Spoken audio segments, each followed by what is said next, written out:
자, 문제 1번 봐보실래요?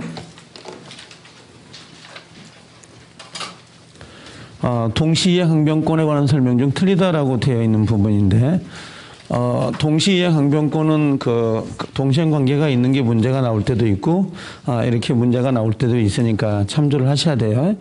일본에 보면 쌍무계약이 무효라고 돼 있죠. 무효가 되면 그냥 동시항변권이 있는 거예요. 그냥 안 보고 그냥 넘어가시면 돼요. 무효하고 나오니까. 그래서 우리 동시행 관계가 있는 건 반드시 애와 두셔야 되지 문제를 찾을 수 있거든요. 무효랬으니까 동시행 관계에 있다.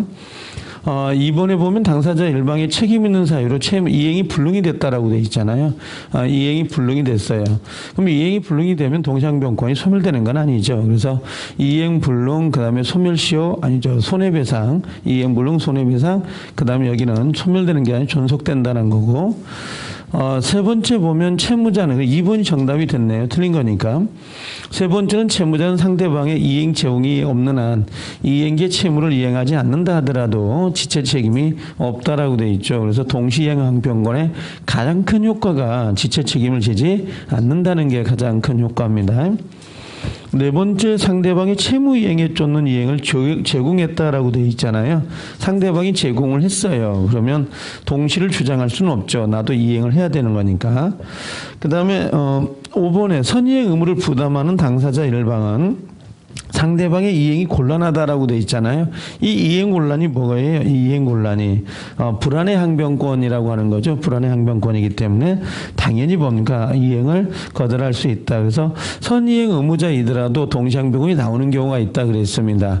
질질 끌다가 불안하면 그랬었는데, 이건 지금 불안의 항변을 의미하는 거죠. 이건요. 그래서 정답은 2번이 정답이 되는 거고, 2번 같은 경우는 이제 위험부담에 관한 문제이거든요. 이제 사례가 나오면 항상 문제를 풀 때 그 옆에다가 가불병을 반드시 만들어 놔야 돼요. 그림을 그려놓고 출발을 해야 되지. 안 그러면 헷갈려요. 중간에 있다 보면. 그래서 지금 요건 갑이 을에게 자신의 건물을 매도하는 계약을 체결한 후 소유권 이전 및 인도전에 화재가 발생하여 건물이 전소됐다라고 돼 있는데요. 누가 누구한테 판 거예요? 갑이 을에게 판 거죠. 갑이 을에게. 그럼 갑이 채무자가 되는 거고 을이 채권자가 되는 겁니다. 그래서 그 두 개를 먼저 정해놓고 들어가야지 답이 나와요.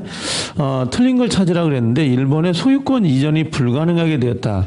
그럼 화재가 돼서 불가능하게 됐으니까 당연히 매수자는 을에게 그 재산권을 이전해달라고 청구할 수가 없는 거죠. 이번에 양 당사자의 책임 없는 사유로 책임 없다 그러면 끝에 뭘 써놔야 되죠? 채무자 위험부담을 써놔야 되죠. 채무자 위험부담이 됐고 갑은 을에게 매매대금을 청구할 수가 없다라고 되어 있습니다. 채무자 위험부담이기 때문에. 그 다음에 세 번째, 을의 과실 동그라미죠. 을의 과실이 나오면 뭘로 가야 되죠?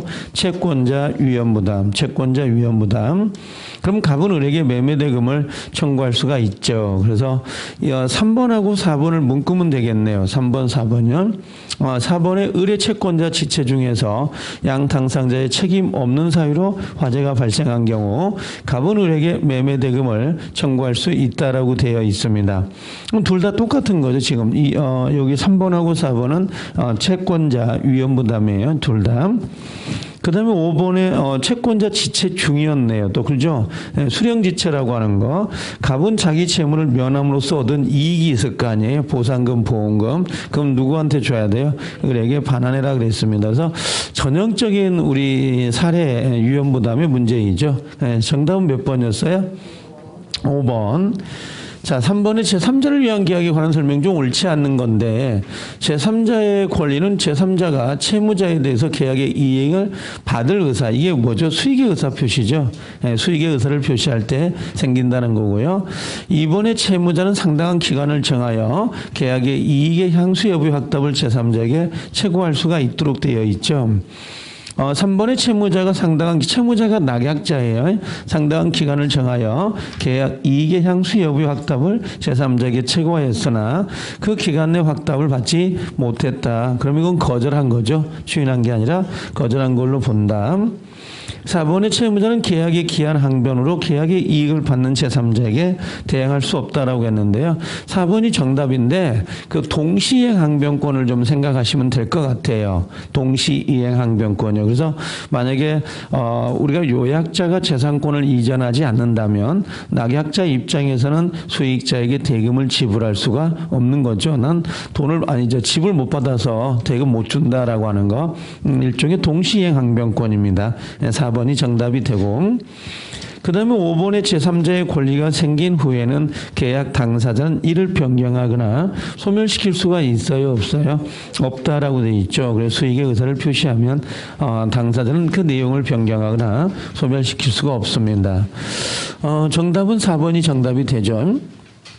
4번의 이 합의 해제는 시험에 꼭 나오는 지문이거든요. 그래서 이건 반드시 기억을 하셔야 돼요. 해제 부분에서 합의 해제를 뺀 문제는 거의 없습니다. 지금까지 나오는 문제들 보면. 그래서 합의 해제에 관한 설명 중 잘못된 건데 1번의 합의 해제는 계약이잖아요. 청약과 승낙입니다. 청약과 승낙이기 때문에 뭐 명시가 됐든 묵시가 됐든 상관이 없습니다. 이번에 계약을 합의 해지한 경우 특별한 사정이 없는 한 채무불이행이란 말 보이죠? 채무불이행에 의한 손해배상을 청구할 수 없다라고 되어 있습니다. 혹시 원소 기억나요? 그래서 합의 해제가 되면 원상회복, 즉 금전을 반환할 때 이자를 가산할 필요가 없다는 거하고 그 다음에 손해배상을 별도로 물어줄 필요가 없다. 그래서 그 박스 기억나죠? 000XX에 와야 된다는 거. 그래서 여긴 원소가 없어서 손해배상을 청구할 수 없음이 원칙입니다.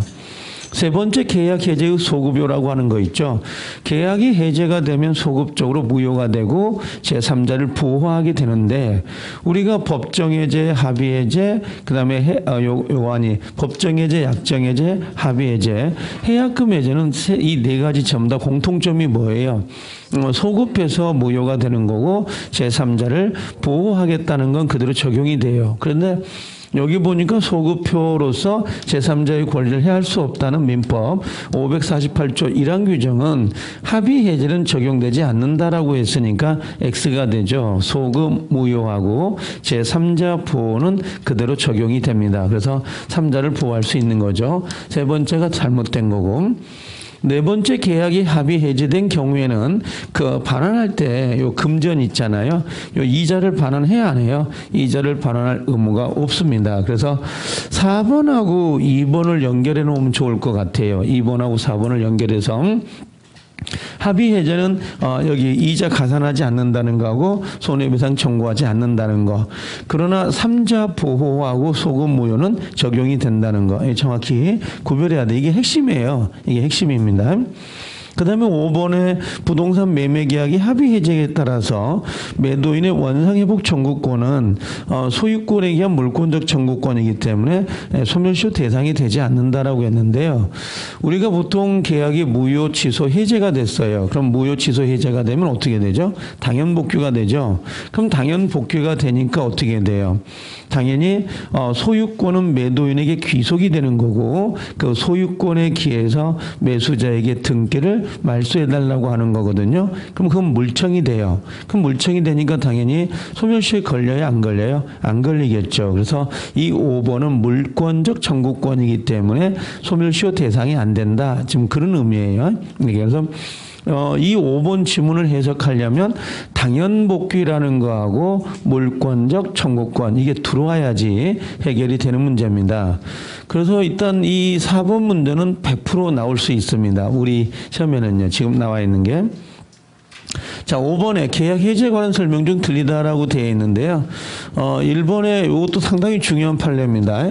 당사자 일방이 채무를 이행하지 않겠다는 의사를 명백히 표시했다가 이를 적법하게 뭐라고 했어요? 철회. 그럼 철회를 동그라미 쳐놔야 돼요. 철회. 그 다음에 최고 없이가 틀린 거죠. 최고 없이. 철회를 했다면 최고가 들어가야 돼요. 그리고 이행을 하지 않으면 그때 해제를 하니까 1번은 틀렸네. 최고 없이 계약을 해제할 수 있다. 1번이 정답이 되는 거고요. 2번에 그 토지거래 허가구역, 토지거래 허가 동그라미, 협력 의무 분리행 동그라미. 그럼 이건 일방적으로 계약을 해지할 수 있어요, 없어요? 있다, 없다? 없다라고 되어 있습니다. 그래서 협력 의무를 하지 않았다 하더라도 이건 부수적 의무에 불과하기 때문에 계약을 해지할 수는 없다. 그건 유동적 무효 있죠? 거기 우리 그 무효 파트 민법 총칙에서 연결되는 거니까 확인해 주시면 그러면 알 것 같고. 그 다음에 세 번째는 어디가 동그라미 쳐져 있어야 돼요? 채무자의 책임 있는이라고 돼 있잖아요. 책임 있는이라는 거 있죠? 있는 동그라미. 여기가 책임 없으면 어떻게 해야 돼요? 책임이 없으면 위험부담으로 넘어가기 때문에 책임 있는 동그라미, 이행불능이 동그라미죠. 이행불능. 그럼 이행불능이 됐으니까 당연히 최고를 해요, 안 해요? 최고 없이가 동그라미죠. 계약을 해지한다. 4번은 어디가 동그라미 쳐져? 4번은 법정 해제권을 배제하는 약정이 없으면 끊어야 되죠. 그 다음에 약정 해제권 유보가 뭐죠? 유보가? 약정 유보권은 남겨놨다. 그런 약속을 했다. 이런 의미죠. 법정 해제권의 성립에 영향을 미칠 수 없다라고 되어 있는데요. 우리 민법은 무엇과 무엇이 영향이 있느냐고 물어볼 때가 있어요. 그럼 그 영향이 없어요. 그렇게 생각하면 돼요. 그러니까 법정 해제권이 있고 약정 해제 사유가 있다 하더라도 법정 해제로도 해제할 수도 있고 또는 약정 해제로도 해제할 수 있어요. 서로 간에 영향을 미치지 않아요. 그렇게 생각을 하시면 돼요. 이게 두 개가 영향을 미치는 경우는 극히 좀 드물어요. 몇 개 안 된다고. 그래서 거의 대부분들이 예를 들면 뭐 유치권을 행사하고 있는데 채권은 소멸시효가 진행된다. 서로 영향을 미치지 않는다. 또 뭐 본권에 관한 소와 점유에 관한 소는 서로 영향을 미치지 않는다. 계약이 해제가 돼서 원상 회복이 됐다 하더라도 손해배상은 영향을 미치지 않기 때문에 청구할 수 있다. 이렇게 거의 대부분 영향을 안 미쳐요. 그럼 약정 해제가 있다 하더라도 법정 해제 사유가 발생할 수 있겠죠. 그럼 법정 해제로 해제할 수 있어요, 없어요? 있다는 말입니다. 5번에 당사자 수인이 해질 때 전원 동그라미죠. 그 다음 또 뭐예요? 전원에 대해서 해야 된다라고 되어 있어요. 전원. 그래서 정답은 몇 번이 됐죠? 1번 요거 판례니까 체크를 하고 계시라라고 되어 있습니다. 그래서 하나 체크를 하셔야 돼요. 지금 문제는 5문제이지만 실질적으로는 뭐라고 했어요? 전체가 상당히 다 지문들 알아야 돼요. 꼼꼼히 정리해가지고 기억을 하시라라고 되어 있습니다.